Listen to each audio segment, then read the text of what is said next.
Viewers, this is A Vision Entertainment. This is going to be a wonderful show. A Vision Entertainment. I'm your host, Tommy Slaughter. Once again, we have singer, actress, and radio host, Miss Alyson, legendary Miss Alyson Williams. Welcome to the show. Welcome here to A Vision Entertainment. I thank you for coming on. I've been trying to get you, and you've been working hard, and I thank you for giving me this Well, opportunity. I'm glad we finally came together. A Vision Entertainment. That's right. Absolutely. Yeah. So, That's right. like you said, I've been working and shout out to all of those. I know you are a global platform. So all those fans that came out in Amsterdam, That's right. Orlando, the Mhm. promoter, and Kenny T promoter, and all of those folks that came out and that brought me there to That's right. hear the music, to reminisce, to share a wonderful place and time that the ones who were present in the room, we were still able to do it, and that's a blessing. That's right. That's a That's right. blessing. Were there anyone else over there with you, like to perform? There was a young lady named Irma. I wish I could recall her last name. She is local to the Amsterdam area. She opened the show, Oh, but there were no other acts on the show. I was the headliner. I you was the had main attraction. It was just me. I So that's also great. I want to give a shout out also to Miss the iconic Angela, Miss Angela Burton, also the sponsor. I thank you for that too. And I just wanted to know, how did growing up with the jazz trumpeter and bandleader as your father influence your love for music and performance? Well, I think it's the thing that drove it. I mean, I believe that God put me here with a calling. Okay. You know what I'm saying? I think if they would just sat me in the middle of the floor and not said anything to me, I'd have eventually made music or Yeah, danced or did something or recited a poem. I think that's right. that is what I was born to do. But certainly having all of that influence and all of that, the life of a musician is a certain thing. And that's what my Right. father was. He was a working musician. He had a 21-piece swing band. Hmm. He did sideman gigs as well. He Hmm. did recording sessions as well. Hmm. He knew everybody in the business in his genre, very well connected in terms of the people he worked with. That's right. And so there was no way, unless I just didn't like it, that I wasn't going to be involved some kind of Wow. way Wow. in the industry. And it just so happens that when I got here, they found I had a little talent. So they nurtured the talent Yeah. and they gave me all the things they thought I would need to use as tools. They gave me piano lessons. They gave me dance lessons. They set me up in theater type situations where I could do plays and be exposed to theater and what have you. And it just Right. grew with me, and I did take to it like a fish in water, and I love it, and it's my passion. That's how I know that I don't think they had to work too hard at it, because this is what Okay. I know I was born to do. Yeah, When you you know love your calling, it. you'll wake up one day, you'll have an epiphany, and you'll go, "This is I didn't choose this. It chose me. It chose you. That's It right. chose me." That's right. Yeah, yeah. That's right. And is it okay if we can talk about the bullying situation, or I can change that? We don't have to if you don't want to. Like being young and being bullied. Can we speak on Oh, that? no. We talk about these things because these things not only allow us to continually heal ourselves, Yeah. and they also help to heal other people, and they Mhm. also help to let folks know this is something that's not new. It's just being presented in another way. Yeah. There have always been bullies, and a lot of us have, found ourselves the victim thereof. For me, it goes up to telling people about, how I grew up in Harlem, just like any other kid. You know what I Yeah. mean? Yeah. I grew up on 111th Street. I grew up Mhm. right in the heart of it, on the West Side. Mhm. I saw what this, what it was like, and I saw what it was that my parents wanted. You can always see both streets. You can see, we want you to get an education, we want Yeah. you to do whatever it is that you want to do, but we want you to be Yeah. successful, and we want you to stay on the straight and narrow. Then there's the other street. We don't want you to get involved with the wrong people, fall in the wrong crowd. We don't want you to go get involved with drugs, find That's right. yourself out there on the street, can't Right. make a living, you're homeless, you're a bum, boom, Hmm. you're dead. So, I Wow. saw where those choices were. And I knew, like I said, there were people coming up around me who saw my parents trying to do the best for me, sending me to parochial school, making sure I had outside extracurricular activities to take care of, whether it was sports or theater or dance or whatever it was. And they were jealous of that. So that jealousy led them to roll their neck, roll their eyes, and try to tell me how I thought I was better, and you think you cute, and blah, blah, blah, blah. And, you know, they want to take your ponytail and boom, and just be mean and nasty and ugly. And, you know, the thing is that you get past it, but you never forget when someone's been unkind. That's how powerful unkind is. You can push it to the back of your head. You can sit it over there and say, I'm not going to let it, I'm not going to allow it to affect me. And I'm better than that, so I can get past it. And I'm a child of God, so I'm covered. But you never forget when someone's been unkind to you, especially for no reason. That's right. That's right. Yeah, you can forgive, you never forget but that. You never forget. You never forget what, you know, that trauma, you know? Yeah, that's it. And no matter how big or small it is, you know what I'm saying? No matter how big I mean, might look up and say, oh, child, I forgot all about that. But at the end of the day, when you do think about it, the one thing you remember is how it made you feel. Wow, that's another thing. But how did you overcome those challenges? I think it must have been the music and the dance and the theater that gave me an escape. You know what I'm saying? I knew that when I was in my neighborhood, I was in danger. I was in jeopardy of running up on the bully or the whatever, or the ones that wanted to engage me in a fight that didn't exist, you know? But I knew I was leaving the neighborhood and I was going somewhere where my parents were going to take me or send me, where it was positive, and I was being poured into, and I was being taught, and I was being nurtured, so I could get away. Then all I had to do was get back to the block. Once I got to the block, I could get to my building. Once I got to the building, get upstairs to the apartment. It was fine. You know what I mean? That's great. Yeah. So you kind of really got by, you know, just by doing your own thing to, you know, and by you know, trying to just say, I know one day I won't live here, or I won't be here, or I'll get away from this. These people won't always be able to, you know, to affect me like this. That's right. That's right. You know what I'm saying? One day I'll be in a room full of like-minded, kindred spirits. You know what I'm saying? And we'll all be, you know, auditioning for a show, or, you know, in the studio together doing a record, or on you know what I'm saying? I had those kind of mindsets, and that's what got me through. And when I wasn't in those situations, I had my family, and I had my extended family. And when I say extended family, just like I have now, my father had a lot of extended families because of all the musicians and creatives that he worked with. And all those people nurtured me. You know, my father's name was Bobby Booker, and they called him Booker. And so that's Booker's daughter. Booker's daughter this, Booker's daughter that, blah, blah, blah, blah. You know, people nurture you, and they see if you have a talent or that you're trying to aspire to do something, they help you, even if it's just the words they speak to you. That's right. The stories they tell you, the encouragement they give you, no matter how that comes. You know what I'm saying? You did what? You got an A. You passed. Here's $20. You know what I'm saying? $20. Yeah, congrats. Take this $20. Or let me, or some lady going in her jewelry box saying, I want you to have this. Yeah. And putting a crucifix on your neck, or, you know, but things like that. Wow. They inspired you, not just through material things or money, but they did things like that to show you that when you do good, good will come to you. That's right. That's right. And we appreciate you. You'll be rewarded. You'll be rewarded. That's right. You'll be rewarded if you continue to study. You'll be rewarded if you continue to keep up good grades. You'll be rewarded if you listen to your parents and do what they say do, and don't give them no trouble. That's right. And we're watching you from over here too. So it took a village. It took a village to get me here, you know. Yeah, they say it takes a village to raise a child, you know, and that's the truth, you know. It is, you know. And you also spoke about Harlem. How have your roots in Harlem shaped your music and identity as an artist?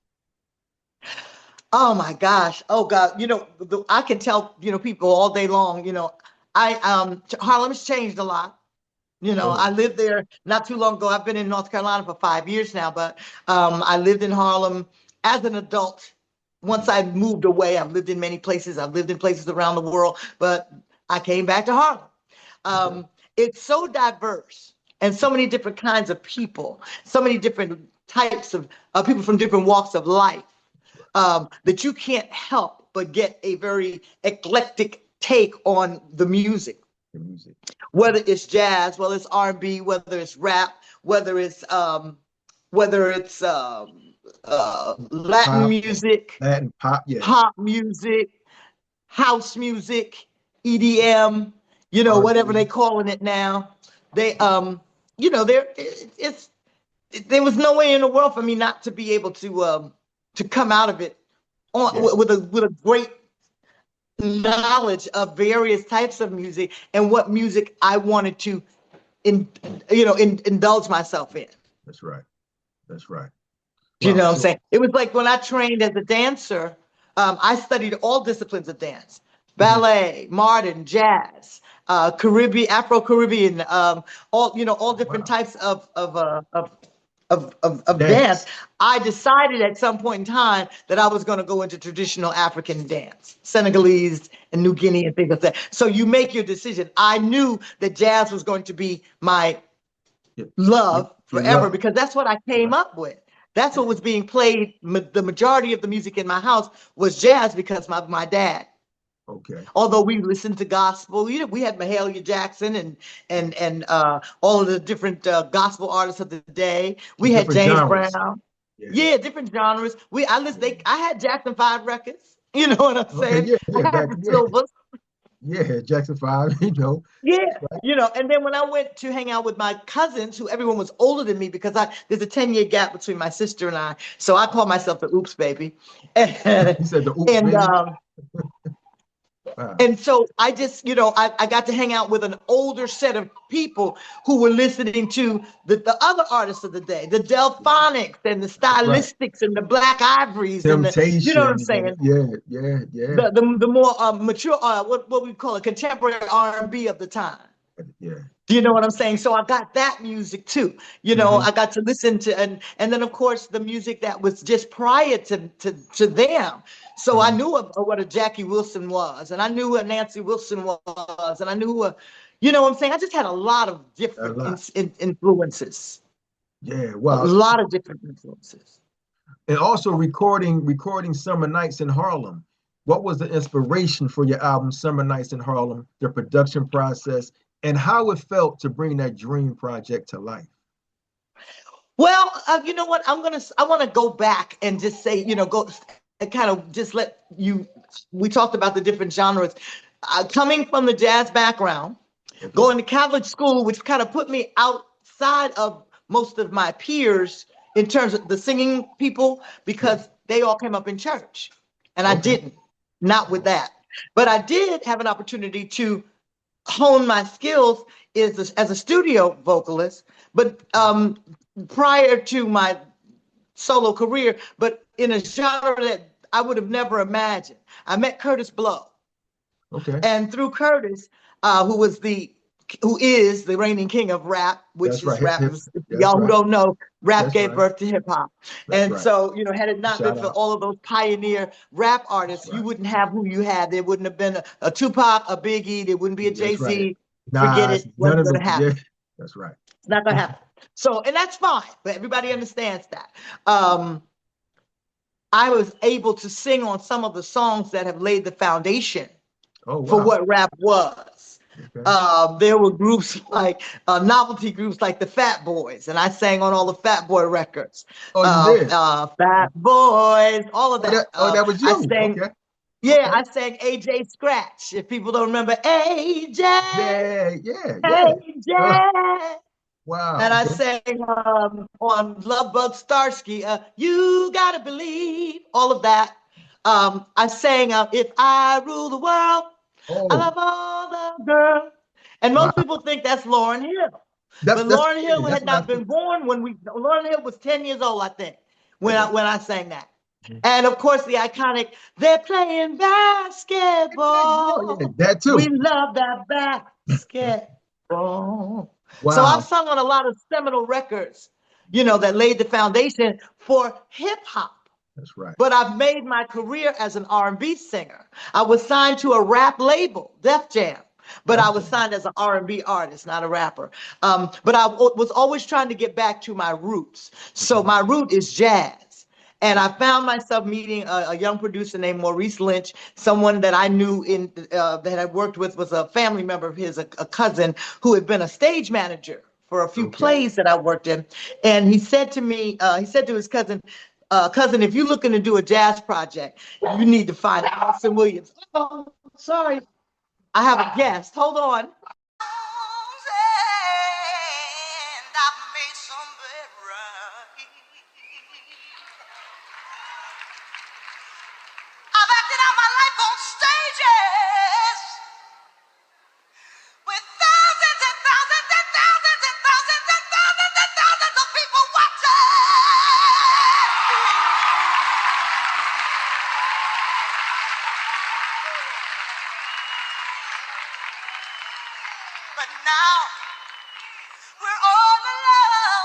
Bonnie, that was my little doggy, my god sister's dog, Hip Hop. And he gets excited when he sees people outside. Seems like the small dogs want to make all the noise. He apologizes and he says, I won't do it again. Okay. So you'll have to edit. But as I was saying, meeting Maurice Lynch, and he was doing actually a stage production. What was it? Oh, I can't remember the name of it, but it was, it's a variety show with music. It's kind of like Detroit meets Harlem and everything in between. And it also touches on the Harlem Renaissance. So it spans a great deal of time, from soul music to jazz and what have you, of original music. So I listened to his music and I said, well, I'll be glad to be a part of your show when you get it up and produced, but you got to let me have these two songs, which became Summer Nights in Harlem and The Romance of You. You got to let me record them for myself. And he agreed. And the reason I wanted those songs is because I wanted to pay homage to the music that I grew up on. I've had an opportunity to work with some great musicians. I work with Nat Adderley Jr. I work with Christian McBride. I work with Najee. And all of these artists are jazz people, within their own realm, jazz and R&B in their own realm. But I wanted that big band feel. I wanted the lush,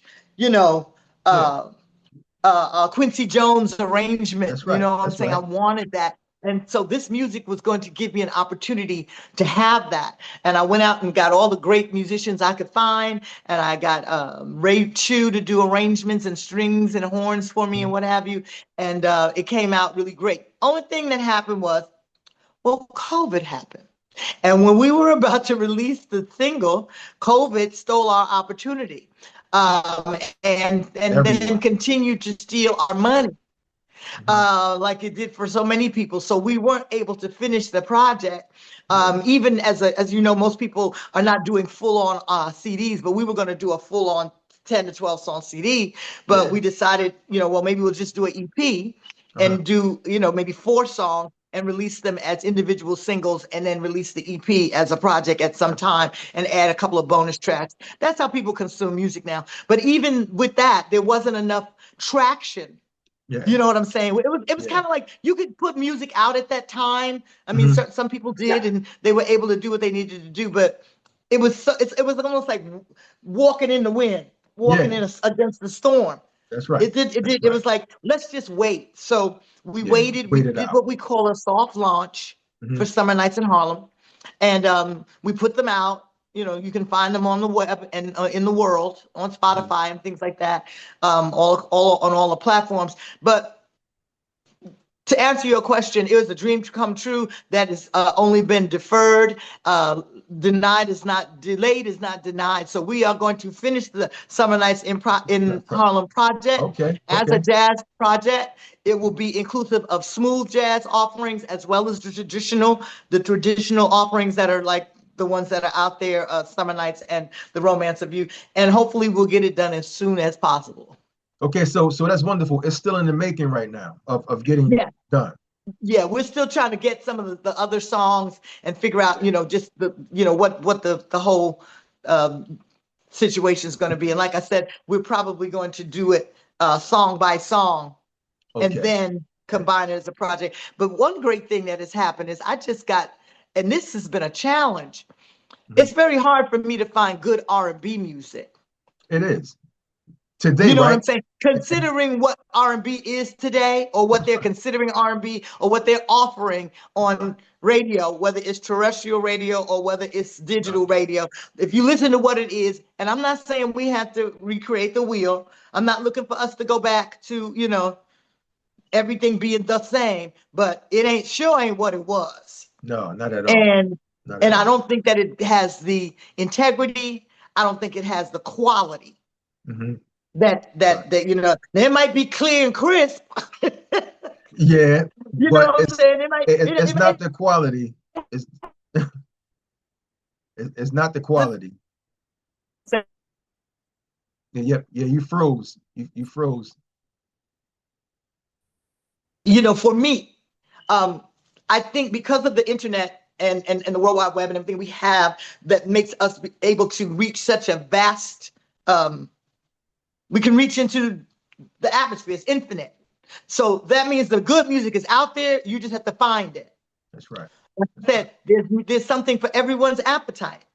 That's If right. you like it fast, there's fast. If you like it slow, there's slow. If you That's like slow. it red, there's red. If you like it blue, there's blue. That's right. Then there's all these different shades in between. Hmm. But I just find that, there's a certain thing that I look for in my R&B music or soul music, and I'm Yeah, not always able to find it readily. There was a time I felt like I could find it readily. If I just turned the dial, I knew I was going to get it readily. Because maybe an Anita Baker would pop up, or Luther Vandross would be playing, or Parliament Funkadelic would be playing. You know what that's I'm right. saying? That's right. That's There was right. a James Ingram or Stephanie Mills, and I don't hear Yeah. that kind Yeah. of music anymore. Well, no, I think that type of music, that kind of music is gone. For me, I could say I'm glad I was around with the everybody you just named, with the Stephanie Mills and the Shaka Khans and the Alyson Williams. But this era is totally different for me. I Mhm. mean, it's totally different. Yeah. I don't get that feeling. I don't get that good feeling no more, that good music. Hmm. So, it's Yeah, it's because not. the music would do not only think, the music would make you feel good, the music would make you think, and even if there were words that you wanted to speak, sometimes you didn't have those words, but the music would say But the it for you. music, That's how that's come right. guys made mixtapes, because they might have wanted to talk to a girl, but they really Yeah, couldn't say it for themselves, so they would let the yeah. So whispers say it. that's right. That's right. Yeah, or you write something down, like with somebody from the Whispers or Temptations, and you write it down, Right, you wrote memorize. down what they had said, right? That's right. That's right. Use it as your Wow. template. You know what I'm saying? The music Mhm. taught you, but the music taught us how to communicate with one another.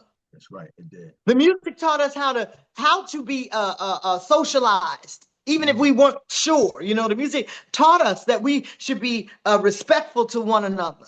That's right. You know what I'm saying? The music gave us an opportunity to summon us to the dance floor, even while it was giving us a message. That's That's right. what the Staple Singers did. That's what Curtis Mayfield was doing. That's right. They Hmm. had conscientious music that had a good beat and a good sound and some good lyrics, and we That's took it right. on and went on and knew, that, yeah, I'll always love my mama, sure will. That's right. That's right. You know what I'm saying? You Wow. know what That's I right. mean?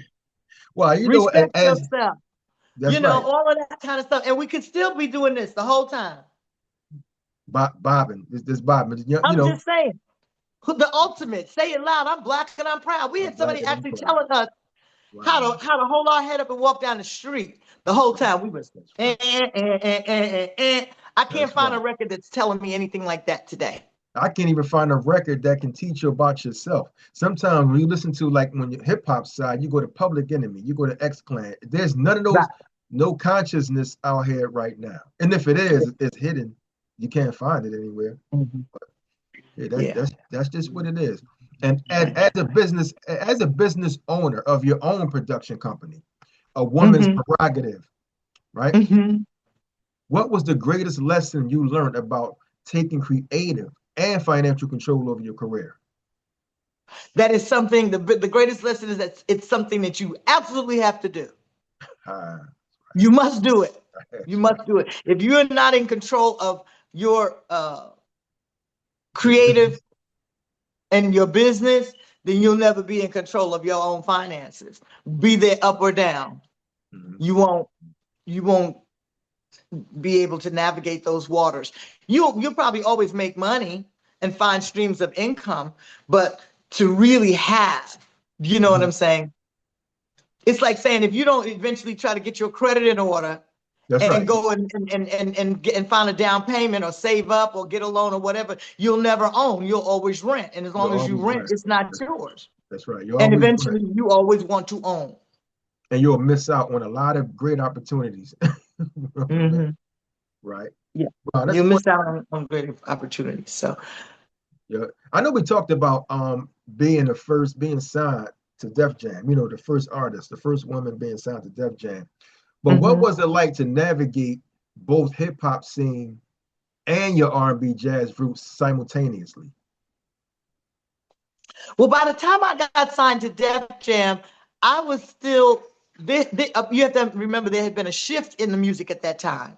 Okay. And even though I was still being called to do studio work, I then had crossed over into doing more R&B artists. Like I was singing background on the studio. I've sung on songs for Evelyn, Champagne King. Yeah. I've sung on Love Come Down and all of those songs for her. I sang on songs for Melba Moore. Love's Coming At You and a bunch of stuff for Bobby Brown. So now there was a shift for me. Okay. So by the time I signed onto Def Jam, I did some work for Big Daddy Kane. I did some work, you know, for my other label mates and what have you like that. But they were more concentrating on me as an R&B artist. So like I said, my reference, my concentration was, how can I become Whitney Houston? How can I become Anita Baker? Okay. How can I become the next Aretha Franklin or Shaka Khan or whoever, Patti LaBelle, whoever it was? How can I be Gladys Knight?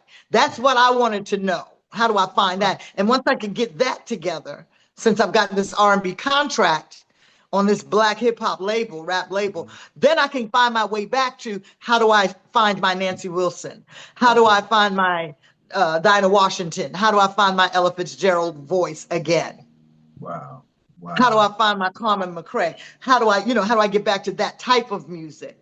But I knew it was possible because I was watching Natalie Cole, who was R&B and jazz. Phyllis Hyman, R&B and jazz. So I knew it was possible, but I just had to find the road. And the road that was offered to me at that time was the R&B road.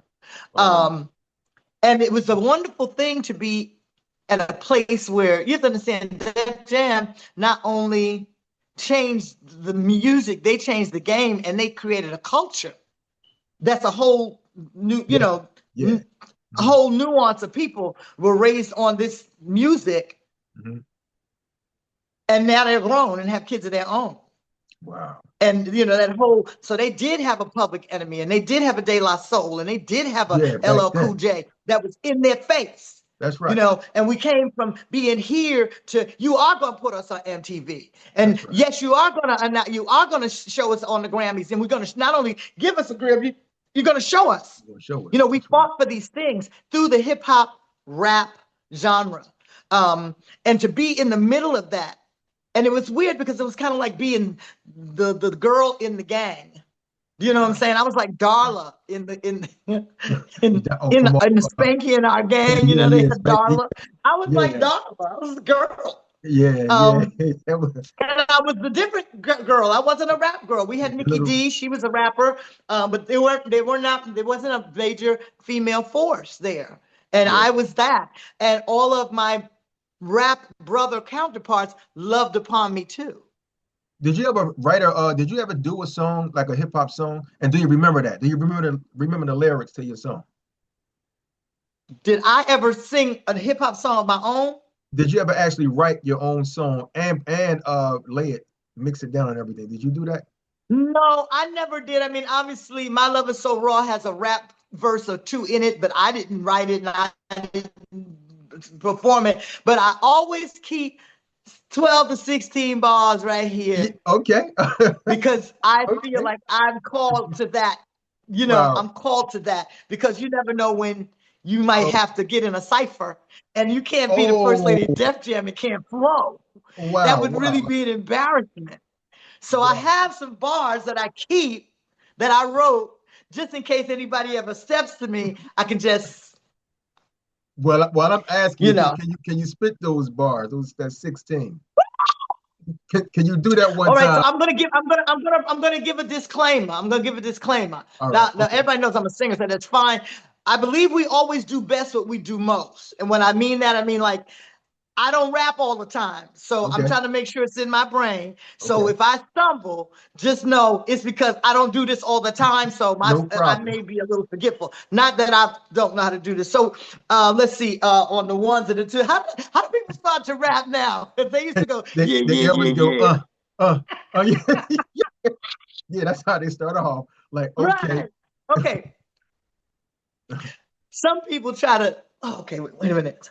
Yeah, take your time, take your Some time. people try to underestimate me, but I look at all the ways that God has blessed me. Even when I stumble, I do not fall. I take the good, the bad, and the ugly and stand straight and tall. My hustle is strong from the stage to the street. Alley Cat got 9 lives. I lands on my feet, wearing shades at night because my future's so bright.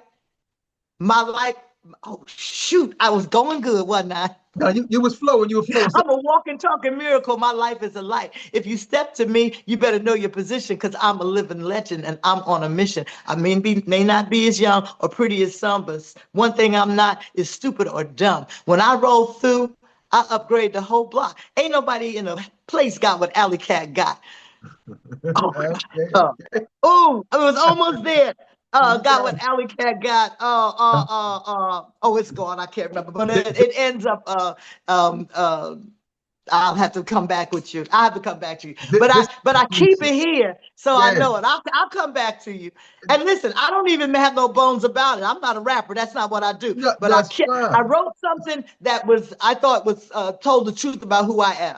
Okay, yeah, that's fine. We have And this. so This is that's what it was. exclusive. We have the legendary Yeah. Miss Alyson Williams. She just spit 16 The, bars. the It name of the is piece is called Limited Edition, but I couldn't get it all for limited you. I should have edition. been prepared. That's the name of a limited edition, right? Limited Edition. There you go. There you go. There you go. Well, it's great because you do. I mean, jazz, R&B, hip hop, soul. I mean, you got it all under your belt. So when you go to your concerts, when you're getting booked for a concert, if they say we have a jazz show, you fit in that jazz show. If they tell you we have a Mhm. R&B, you fit there. So you all over the world with different genres, right?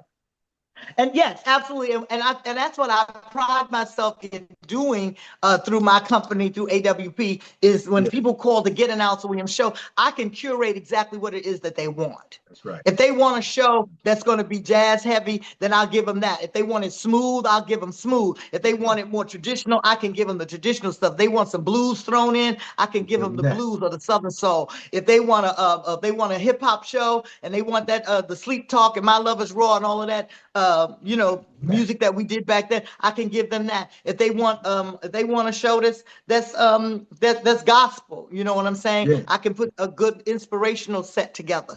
You know Mhm. what I'm saying?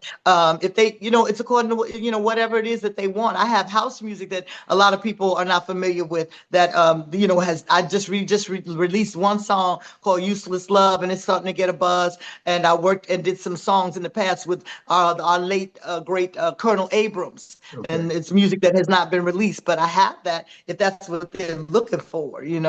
Yeah, you have a little bit of everything, So, whatever they need. or if they say they might want a Motown show, I'll go dig out the Motown and, That's right. place that together and give them Right. that feel. Right. If Right. people call and say, we've got a corporate event, it's a dinner, and our boss really, really likes the Temptations. I did a show for the Maya Angelou Charter School. Maya Angelou was my mentor, and they Yeah. have a charter school in her name in DC. And they asked me to come and do their fundraiser gala. And Okay. they had Eric Holder was the keynote speaker of guest of Oh, honor, okay. who was the former attorney general. Yeah. And Yeah. he Eric loved the Holder. Temptations, and they told me that. So what I Mhm. did was I put my Alyson Williams show together, and I did my Alyson Williams stuff. And the whole night he's sitting there going, "Hey, you guys do any Temptations?" And when I tell you, we ignored that man like we didn't see him because we knew what we had planned, right? Yeah. Oh, you want Motown? Isn't that great? Right? Eric Holder loves Motown. Let's give it up for Eric and Motown. We just ignored him until Yeah. the end of the show, and we Yeah. had put a Temptations medley together for him. Mhm. And we Wow. did it, and we got him up on the stage and had him doing the Temptations walk. So I can Wow. say Wow. that So I he, had the former Attorney General dancing up on stage with me doing the Temptations walk. But that's how I came up. That's how I was trained, that you have to be well-rounded.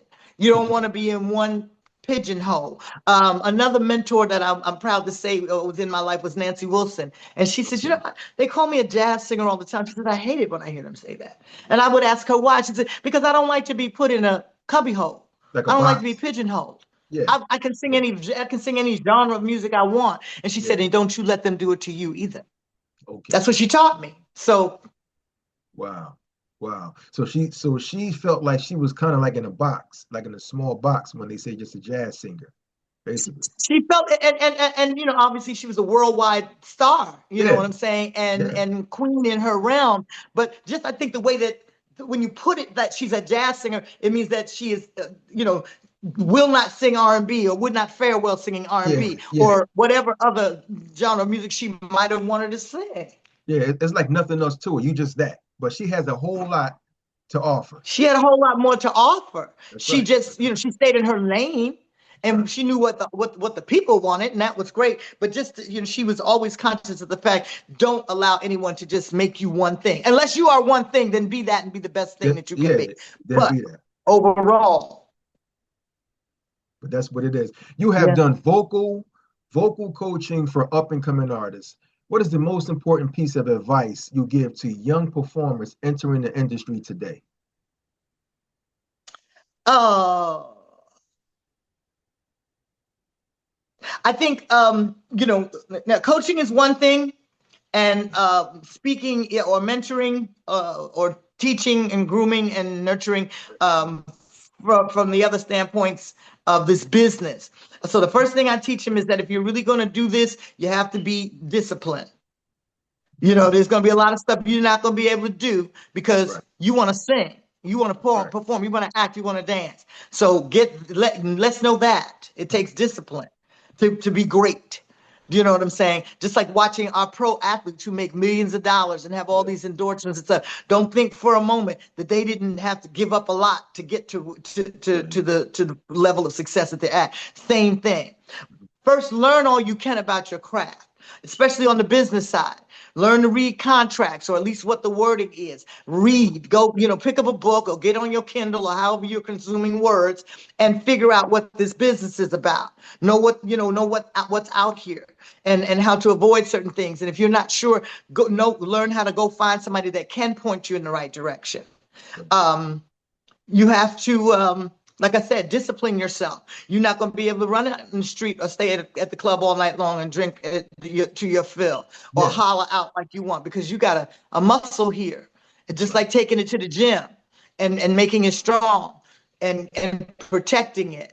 You know what I'm saying? If you had a racehorse, you wouldn't take your racehorse and leave it out in the rain and Mm-mm. give it glasses of vodka.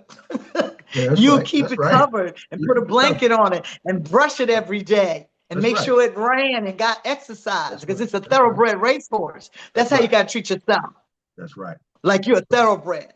That's right. And so that's what I teach, along with obviously how to sing. There's a lot of people who can sing. A lot of Mhm. people who have been given gifts, have good tone, pretty voices, but do they know how to sing? So that's another part of it, learning how to use the voice, and use it in a way where you will always have your voice to be able to depend on it and not damage it.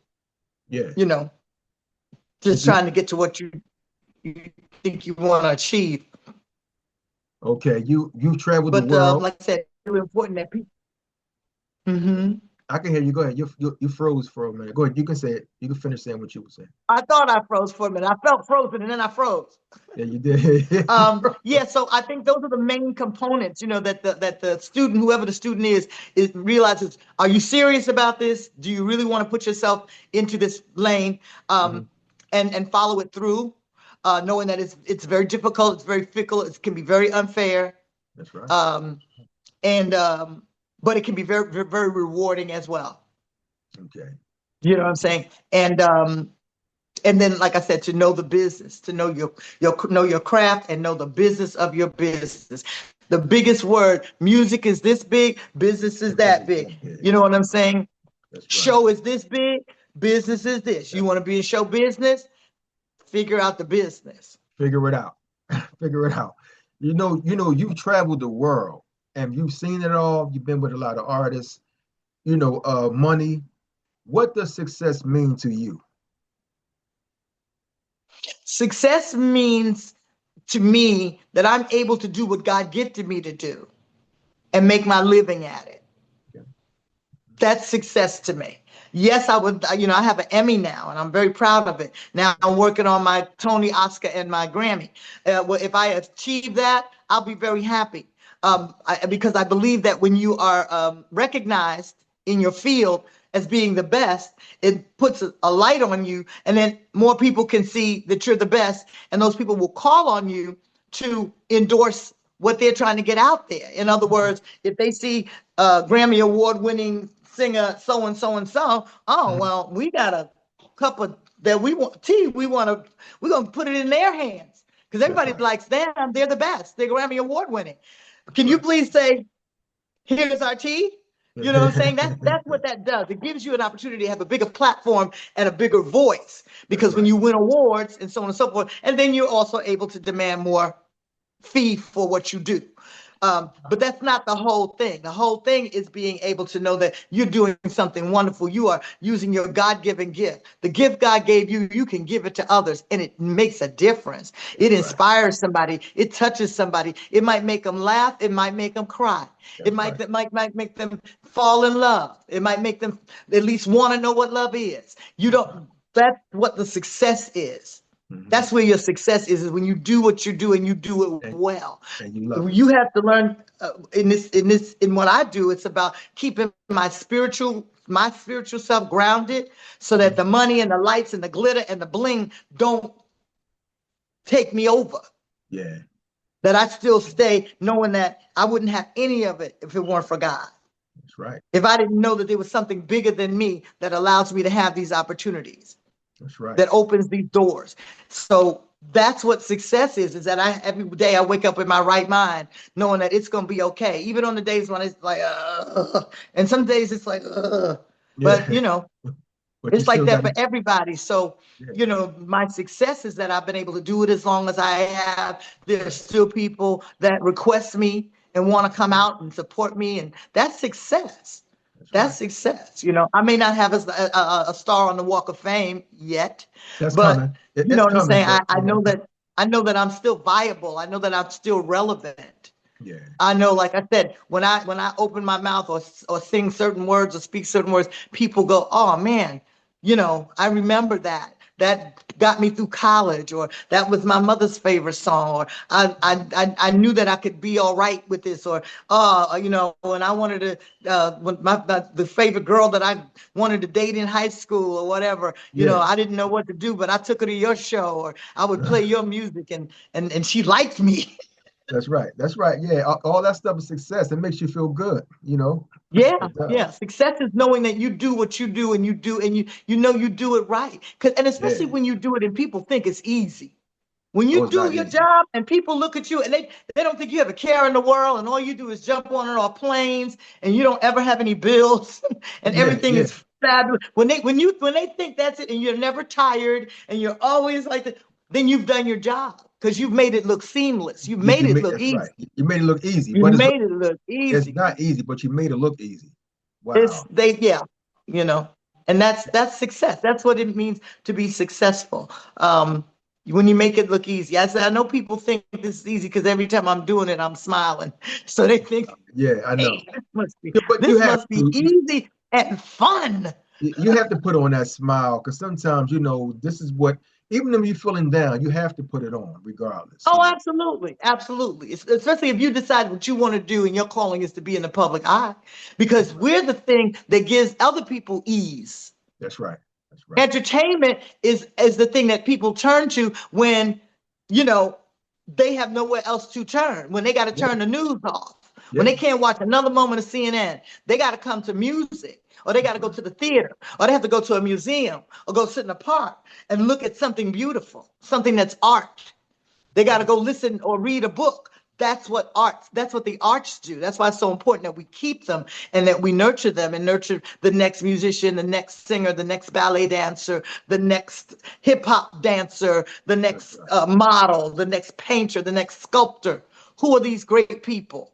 You know, we have to, even people who work with food, people who, you know, do horticulture and create art with plants and flowers, or, you know, teach us how to sustainably grow our own food. That's an art. That's an art. That's right. And it's an art that pays us back in nourishing us and giving us a skill, you know. Wow. So people turn to people like that are artists to keep a smile, to forget the problems, to not, you know, to kind of, you know, give them a moment where they can just think about something else. That's right. That's right. And they do. And that's well said. I have and two more. That's why creators are put here. You know what I'm saying? If you ever look at history, you'll see when any enemies would go into different nations and try to destroy their nation or take over their land or whatever, the first thing they try to do was destroy the artists and the creatives. That's right. They get all the scholars and they try to get them out the way. Get them out the way first. They knocked the noses off of all, you know, they did, you know, Napoleon went in and messed up all the Egyptian art because they didn't want anybody to know in history who these people were. And so what you do, you deface the art so you can't see what the images are, so you can't make out who they were. You couldn't identify them. Destroy it so you can't know who are them. You destroy. That's right. Yeah, then you start with the art. You start with the thing that brings the most joy. That's right. Wow. I just have two more questions because I was trying to get out on time. Well, I have 5 more answers. Oh, 5? Okay, no problem. That's great. Just having successfully transitioned from recording artist to radio host. How do you continue to stay relevant and engaged in constantly changing music industry? Well, you know what? I always say you can't complain and remain. So when I first started, and shout out to my WHCR family, 90.3 FM, the voice of Harlem. Shout out. I shout out to them, and I thank Angela Harding for giving me an opportunity. My producer Tina Dixon. You know, in 2015, they gave me an opportunity to come on the air as per recommendation of the incredible Jean Parnell, who's also a radio host and journalist. And she met me when I was quite young, and I was an intern for Benny Ashburn, who was a discoverer, a founder of, and the manager of the Commodores. Okay. So that whole, you know, when you meet people and you have these relationships, you got to, you know, I try to teach young people, you got to keep relationships. That's Call right. every once in a while, send a card, or as y'all like to do, text and email, whatever you do. But you have to engage people and make them, you know, keep their eyes on you when you're trying to do things. And as a result, you know, Jean remembered me, and she said, would you like to do a radio show? Because she knew that in college I had minored in communications broadcasting. Yeah. But I never got a chance to really follow it through because the music came through, and that's what where I went. I was a dance major and communications broadcasting for radio and television communications. So when I finally got a chance to do it, it was a natural transition for me. I had spent a lot of time, you know, touring, and every time you go into a city, whether you're doing a concert or a play, you know, did a lot of plays across the country, they have you go to radio so that the people in that city know that you're there. That's right. You know, that you're coming to the Beacon Theater, or you're coming to the Sanger, wherever it is that you are. Yeah. They want to know that y'all are in town. So it would be my thing, or, you know, when I got to the station, I would tell the program director, I don't want to just sit here and answer questions. Mm-hmm. You're going to have to hand me a piece of copy. You're going to have to give me a piece of paper and let me read something, even if it's just commercial. For the local furniture store, or maybe I got to tell you what the weather is or the traffic, but I need to do this. I need to be engaged. I love radio. It's something I always wanted to do. And they would do it. They would do it. They would say, oh, sure, here, do this. And I'd sit there with whoever the DJ was for that particular time slot, and I'd be on the radio in a way that was, for me, more satisfying than just answering the questions. Okay, so Alyson, you know, you do this, you do that. What time is the show tonight? It was so great. Thanks for stopping by. By the time I left the station, I had a job. You had a job. That's right. Yeah, because they were like, we want to hire you. You were engaged in everything. When I finally got to do my own show, I wanted to make it not just a music show, Yeah. but I wanted to make it a show that dealt with people from all walks of life, and I wanted to put all types of music on my show. So I've had everyone from rappers like Kurtis Blow to Like to all the I've artists had you've Nancy worked with. Wilson on the show. I've had Mary Wilson on the show. I've had Ashford and Simpson on the show. I've had Valerie Simpson on the show. I've had Shaka on my show. I've gone through my phone and I've had so many people. I'm about to have Angela Burton. Shout out to Angela Burton Shout out to because Miss Angela was the Angela one Burton. who she put us together. So That's shout right. out to That's her. right. That's right. I have a cousin. I don't have many people in my family that come from music, but I have a cousin who's the first chair French hornist for the Los Angeles Philharmonic. So he was given a trumpet by my dad and found that he loved French horn more and went on to become a classical musician. He was one of the first African Americans in the 60s to be hired to play orchestral music, philharmonic music in the orchestra, because they wouldn't let Black people play. Yeah. And if they did, they were in a pit. They were in the pit, but you couldn't be on the stage. There were no Black people in the orchestra, in the Philharmonic Orchestra. Yeah. If you could imagine in the 60s during civilization that this was a thing. And my cousin, Robert Watt, was one of the first to be hired. And he stayed with them for 40 years. So I've had everything from classical music to rap music. I've had politicians. I've had health gurus. I've had pro athletes. I've had, community activists, teachers, and of course, up and coming as well as established musicians and musical entities, and historians. And what I love to do, especially when I have somebody that I'm interviewing and they're not musically based, is I like to ask them what do they like to listen to, say on a Saturday, or what, when they're just hanging at home, or when they're riding in the car. You know what I'm saying? What's your favorite music? I know that you don't make music or play music, but what's your favorite music? And I'll take some of that music and I'll integrate it into the show. Okay. So it gives me a chance to maybe play music that I would have never played on my own. Wow, that's so it gives my listeners a chance to hear something that they might not have ever thought to look to my station to play. So it keeps a ball like rolling like this. You know what I'm saying? It's a way to get something else in there that you might not have implemented yourself.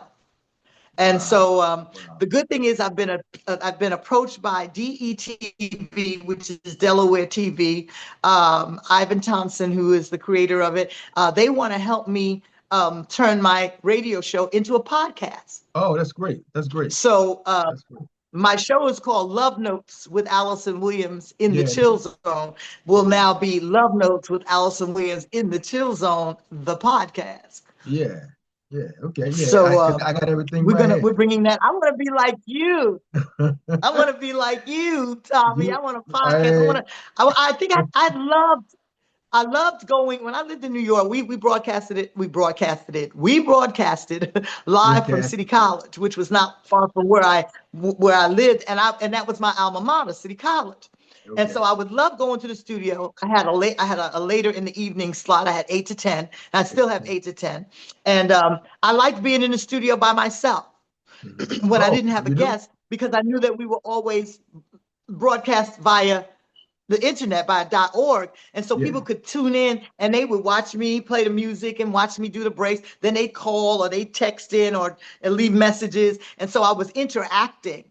Even though if I didn't have a live guest, and I enjoyed that. So I think I'd like to commit to a camera again.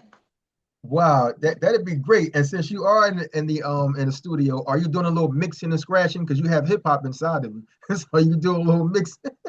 No, I'm just playing records and giving the history of where they came from. I miss radio where, I understand sponsors and commercials and how that pays the bills, but I really miss when people would say, oh, that was such and such and such and blah, blah, blah, blah, blah. Do you know so-and-so performed on that record?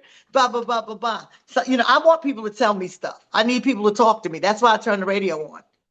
Well, I want you to tell me what's coming. I want to know, who's coming to town and where this new restaurant is. And please go support them because they're Black owned. I miss radio that talk to me, as opposed to saying we play more music in 30 minutes than some people play in an hour. You know, I'm like, okay, great. More information. Come on with that. More, yeah, I want more information. I want to not hear the same music all the time. Right, that's right. Every hour I got to hear the same song, you know, and I get it. I know how to business. I know what's going on in the background, but I like giving people variety, because I believe that is truly the spice of life, and information and knowledge. And you might come away from my show knowing some things that you didn't know before.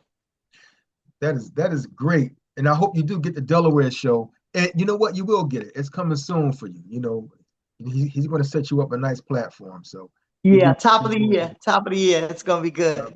It's going to be good. We're going to put it out in the universe and let God do the rest. That's right. That's all you can do. Just leave it with him. He'll do it for you. You know, what are your favorite memories from performing and working on songs Just Call My Name and I Need Your Lovin'? Okay, let's see. Two very different songs. My best memory of I Need Your Lovin' is it came around the time when I was making a shift from Sleep Talk and Raw. And when I say shift, Sleep Talk and Raw were more hip hop, R&B, New Jack Swing. Yeah, New Jack they were Swing. right in that area. So they were clubbed, and we were all doing the Running Man, you know, we were bouncing and bopping as hard as we could. That's right. And then I Need Your Lovin' was kind of like a mid-tempo adult kind of groove, right? Yeah. Then we got an opportunity to shoot a really nice video. I got to work with some really great actors and people like that, and just, you know, there was a decent budget. It was really good. And what I loved about it also is that we got a chance to work with other producers of that era that were making an impact, like the group Soul to Soul. If people remember the music of Soul to Soul, they were not only putting out music of their own, but they were producing other artists. Yeah, they were. As a production platform. So they did a remix on I Need Your Lovin', which made the record stay on the charts longer. Like it went up the charts to like it went up the charts to somewhere like 5 or 4, something like that, or in the top 10. And then once they did and released the remix, it stayed on the top 100 for 67 weeks. Wow. Now let's do the math. There are 54 weeks in a year. You know what I'm saying? So I mean, I'm sorry, 52 weeks in a year. It's 52 weeks in a year. Right. Okay, 52. So if you stay on for 67, that means you've done a year plus some extra credit work. That's right. That's pretty good. If you stay on a chart, somewhere on a chart, anywhere on the chart for 67 weeks. And the only other person, only other artist for that year that had that kind of longevity was Madonna with Like a Prayer. So here's a pop star, and I'm an R&B artist on a rap label. And I got 67 weeks with I Need Your Lovin'. So what I love about that song and that time was that I had a music that was doing well and then reinventing itself. You know what I'm saying? Yeah, I was so big in London that I went over to do a show, and they didn't let me go home, and they had to get me an apartment for like 6 or 7 months. Oh wow! Because because when I landed, it was just Alyson Williams is hitting London, bam. Wow. You know, and then that took me to Amsterdam and Brussels, and then we went to Spain and France and Germany, and so that just the whole UK and Europe situation for Alyson Williams took off from that point. Like I said, the music was out and then like reinvented itself in real time. So that's my memory from there. Just Call My Name. Just Call My Name. Def Jam was a fledgling label, with young people. So sometimes they didn't always they always had their finger on the pulse of the street. They knew what was happening as Def Jam. But I'm an R&B artist, so I'm a little bit out of my element, even though I'm right in the middle of the pot, right? I'm a jewel in the crown, but I never expected to be wearing this crown or be in this crown. This crown got Flavor Flav and LL and Houdini. These are different set of jewels. That's right. But I knew what I was supposed to be. I knew what I was supposed to sound like and look like and be like. and coupled that with Russell's vision of keeping it fresh and creating this whole hip hop genre and making it be relevant to the newest generation that we were giving birth to musically. Okay. That's how you got to Alyson Williams, right? But I took a trip with a friend in a Volkswagen convertible from New York to LA. We drove cross country. And when I got there, a friend of mine from Queens had become the golden child of production. Oh, okay. And he was working for a record label and for a lot of people and being groomed by the Quincy Joneses and all of that to do to do a lot of great things. And he wanted to, we wanted to hook up with each other and catch up because we were friends from New York. And he was in the studio so much that he just couldn't get it together. He was like, Alton, by the time I'm finished here, I've always got a dinner meeting, and I just come to the studio. Just come hang out with me in the studio. And that day, they were working on Just Call My Name.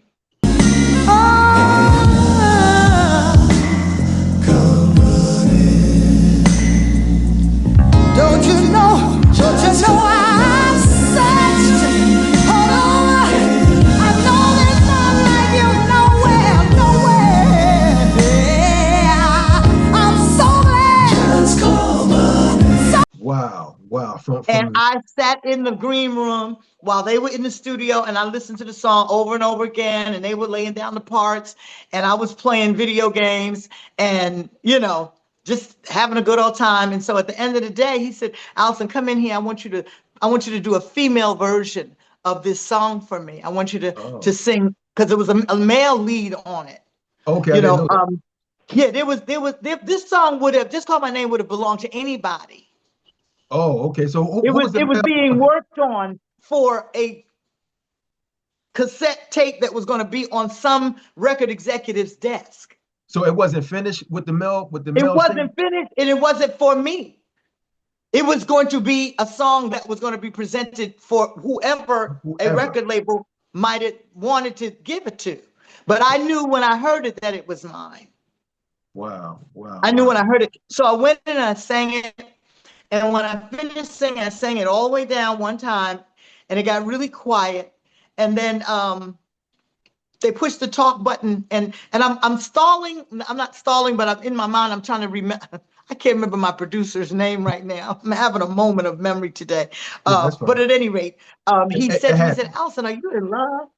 And I said, no, I'm not in love. He said, is this somebody that you are thinking about or that you have on your heart, somebody you trying to be with? Or what? I said, no. I said, no. He said, well, how did you know how to sing that song like that? Wow. And so, well, first of all, I know how to sing this song because I've been listening to it for at least 8 hours now. I've been here all day. I know how this song should be sung if I were going to sing it. And I also know that it's my song. So I don't know what you and Russell need to do, but you need to call him. And you two boys from Queens need to figure out a way to make this song be mine. And that's how we got Just Call My Name. Wow. So you just actually did, you put your touch on it. That was it. You took the song. I claimed it. I claimed it. And by the time I got back to New York, they had their meeting and the song was secured and it was my song. Wonderful. And then we went in the studio and we went in the studio and actually recorded it, you know, for the actual. Do you actually sing that song for people like at weddings? I mean, I don't know if it's actually a wedding song. Yeah, you can. Oh no, people want it. People want it for weddings. Yeah. People want it. They want it for all kinds of things. People just want me to just start singing it at any given time. Okay. They want it. Yeah, it's a wonderful wedding show, wedding song if you know, Just Call My Name, you know, people love that. They know that they remember it from when they first heard it and what it meant to them. I sometimes think Just Call His Name, because if you call the name of the Lord, He's always there. He don't even have to come running because He's there. Hip hop, this is still my interview. He sees people out the window and he wants to bark. But at any rate, what do you call it? It has so many. That's what I like about the song, that it's not just the song that speaks into a love affair or a relationship between a man and a woman. Just Call My Name could be your siblings. It could be Just Call My Name is something you think about your parents, your grandparents, your friends that you grew up with, the ones who lived above you or below you or in the house next door, the kids you ran the street with until the lights came on. You know what I'm saying? The people you went away and you met them in college and they became lifelong friends. You know what I'm saying? Just call my name and I'll come running, because at some point in time, we always need to call on somebody. We do. We do. We always need somebody that's going to need, that we need to say, I'm in a space and I need to let you know. Or for me, I hope that when somebody needs somebody, they'll call me, because I want to be a shoulder or an ear for them. You want to hope that you have the wherewithal, or whatever it is that they need, that if they call you, you can come running. You want to feel that. You want to feel that that's the human that you can be. So Just Call My Name has a deeper meaning than just, "Ooh, baby, I love you." And yeah, it's more to it than it's way more to it than it's more to it than it's more to it than we booed up. Yeah, it is it has a deeper relevance and a meaning, and it's different for everybody. I can't tell you how many people to come and tell me the different stories of how Just Call My Name has meant something or means something very special and relevant to them. That's right. It makes me feel good to know that that is a song that's my signature song, and every time people think of Just Call My Name, they'll think of me. I love knowing that it's that kind of song. I know a lot of my peers and my counterparts, singers, we all had music in the charts at the same time, but they had more radio hits than I did. A Mickey Howard, you know what I'm saying, or Regina Bell, a Melissa Morgan, and we're all still out here doing our things. But if I don't have one song that everybody remembers for me, it's Just Call My Name. I'm glad that that's the song they remember for me. We will always remember that song. That song is beautiful. Beautiful. Yeah. It's timeless. It's timeless. It's timeless. Yeah, this is something where it's going to always be around. Always be around. Are you working on any new music or other projects currently? Yes.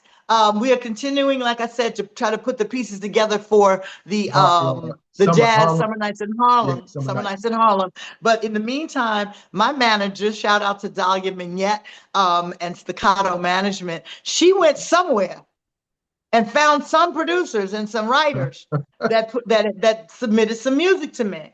Wow. And I'm in love with, there's 8 songs. I'm in love with at least 6 of them, I think are really strong for me. Okay. I asked them once I heard the stuff, because I never had a long-lived dance song. Example, we're gonna be dancing to Fool's Paradise until the cows come home. That's right. That's right. Fool's Paradise. Melissa Morgan. It's always gonna be. When we hear Sherilyn is gonna make us get up and get on the dance floor. That's how that is. That's right. Frankie Beverly. They had songs that we all danced to, right? I had some dance songs, but like I said, Sleep Talk and Raw, they were in another era when we were doing like this. And so when you hear those songs now, you just want to kind of still sit in your chair.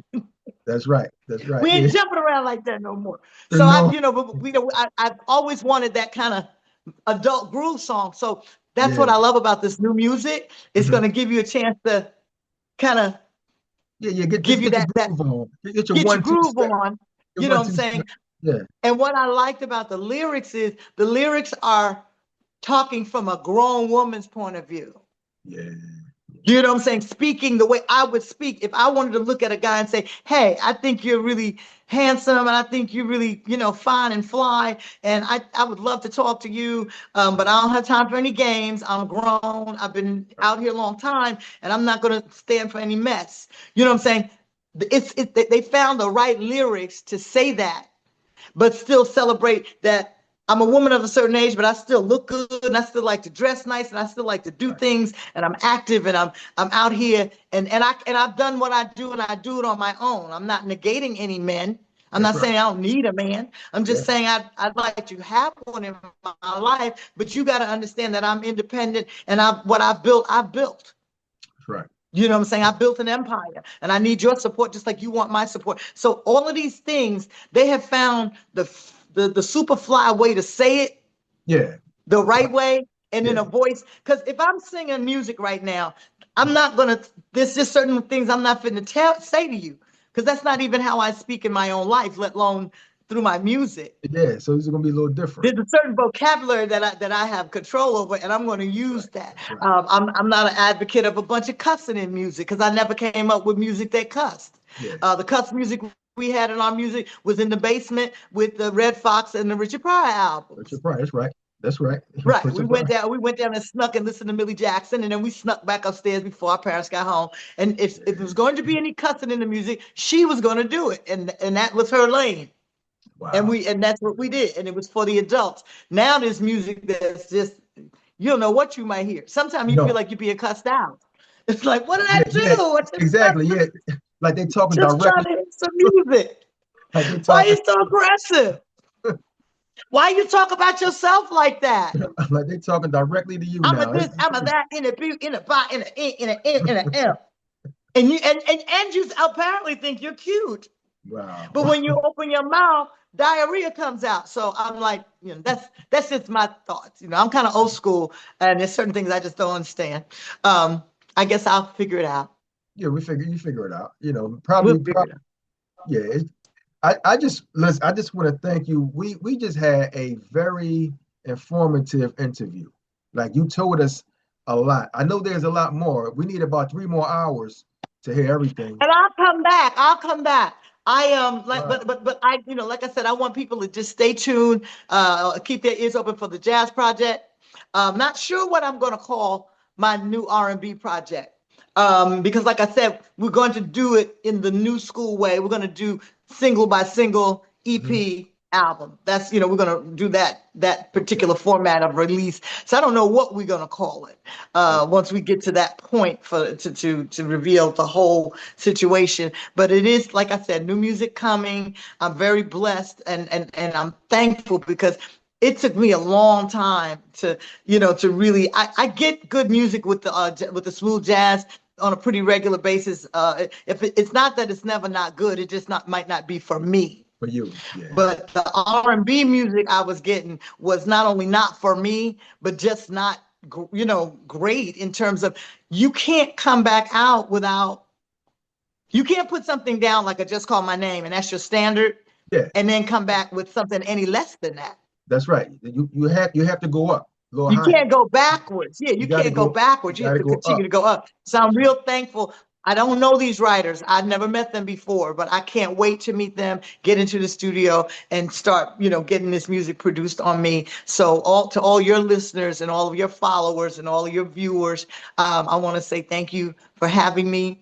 Tommy, thank you for supporting me and continuing to support me. Go to my Facebook page, Alyson Williams Music. Go to Instagram, Alyson Williams Music, and just keep praying for me and check me out. That's right. And I also have you. It's wonderful because I'm going to make sure I put everything inside this interview. I got to edit the whole thing, so it's going to be totally different. And I also want to thank you. I'm going to come back. I might have to come back and give you a little slice of me finally getting my bars right. I'm definitely going to come back. I'm going to text you the producer and writer of Just Call My Name. It's not coming right now, and I'm not going to force it. Okay. Yeah, no problem. Yes, let's do a part 2 one day when you get the time. Let's do that. Yeah. I'll call you back and give you throw the name in. I don't know why right now I've lost it in my brain, but it's a very crowded little laboratory up there. Things get lost all the time. Yeah, you got a lot going on. You got a whole bunch of stuff. That was years ago. You got a lot going on now. Absolutely. I'm sorry about hip hop and his little barking, but he saw something outside, so he. That wasn't a problem. I'm glad that we were able. You know what I like? I like live situations. Even if we had been live on the air, it would have happened. And I think that's why people watch. They watch for those moments of human. You know what I'm saying? They watch for them. That's what makes it interesting. Raw footage. It'd be interesting to sit here and talk and da. But when the dog jumps across the screen, now that's entertainment. It's raw footage. That's what you want. It's raw. It's raw. Yeah, you don't want to take that out, so I'm going to keep that in. Absolutely. I thank you, Miss Alyson Williams, for this. Thank you, Tommy. I have fun. I'm glad.